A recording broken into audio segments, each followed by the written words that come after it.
Tshisekedi Tshilombo a présidé ce mercredi 15 juin 2022 à la Cité de l'Union africaine à Kinshasa une réunion extraordinaire du Conseil supérieur de la défense, élargie aux présidents de 2 chambres du Parlement et aux responsables des services de sécurité. La situation sécuritaire à l'est de notre pays, particulièrement dans les territoires de Rutshuru, marqués par l'occupation et les pillages de la cité de Bunagana par le Rwanda, sous couvert des terroristes du M23, était au centre de cette réunion. Cet acte constitue une énième agression et une violation délibérée de l'intégrité territoriale de la République démocratique du Congo. Cette attitude belliqueuse du Rwanda procède d'une stratégie annoncée et programmée de troubler une nouvelle fois la paix et perturber la quiétude de nos paisibles et innocentes populations. La République démocratique du Congo est déterminée à défendre chaque centimètre carré de son territoire. Tirant les conséquences de cette situation et consécutivement à la réunion du 27 mai 2022, le Conseil supérieur de la défense a pris des mesures suivantes. 1.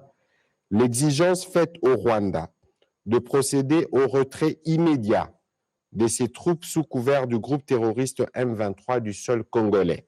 2. La demande formulée au gouvernement de la République démocratique du Congo de suspendre tous les protocoles d'accord, accords et conventions conclus avec le Rwanda.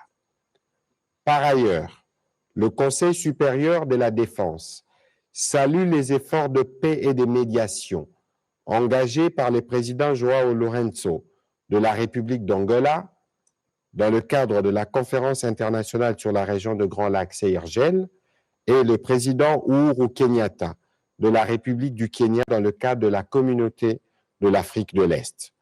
Le Conseil supérieur de la défense a également salué la forte mobilisation patriotique de la population congolaise pour le soutien indéfectible à nos forces de défense et de sécurité.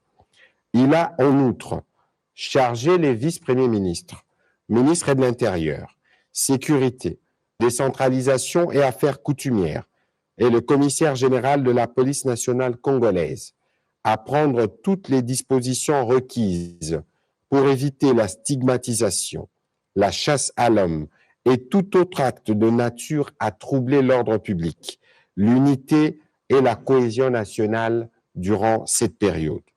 Le Conseil supérieur de la défense a réaffirmé la volonté de la République démocratique du Congo de poursuivre le processus de paix de Nairobi en cours pour la pacification de l'Est du pays et de toute la sous-région.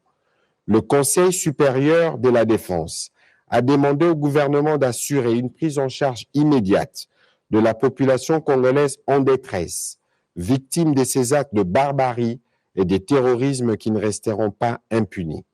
Enfin, le Conseil supérieur de la défense a encouragé le gouvernement de mettre davantage des moyens nécessaires à la disposition des forces de défense et de sécurité pour assurer la défense et l'intégrité du territoire national. Fait à Kinshasa le 15 juin 2022. Je vous remercie.